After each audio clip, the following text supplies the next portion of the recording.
అబ్రహాము సంతానంగా మనల్ని చేయాలి కాబట్టి అబ్రహాముకు వాగ్దానం చేసిన విధముగానే మనం అందరం కూడా వాగ్దాన పుత్రులుగా మనం మార్చబడ్డాం.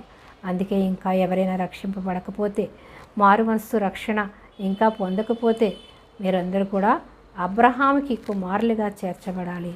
అబ్రహాం ఆశీర్వాదాలతో ఈ లోకంలో ఉండగానే మీరు ఆశీర్వదించబడతారు, పరలోక రాజ్యానికి కూడా వారసులు అవుతారు. కాబట్టి అబ్రహాం ఆశీర్వాదాలు మన మీద ఉండాలంటే యేసయ్యందు మనం విశ్వాసం ఉంచాలి.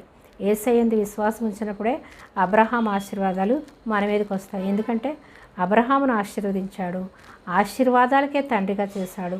కాబట్టి ఆ ఆశీర్వాద తండ్రి యందు మనం విశ్వాసం ఉంచినప్పుడు అబ్రహాం ఆశీర్వాదాలు మన మీదకి వస్తాయి.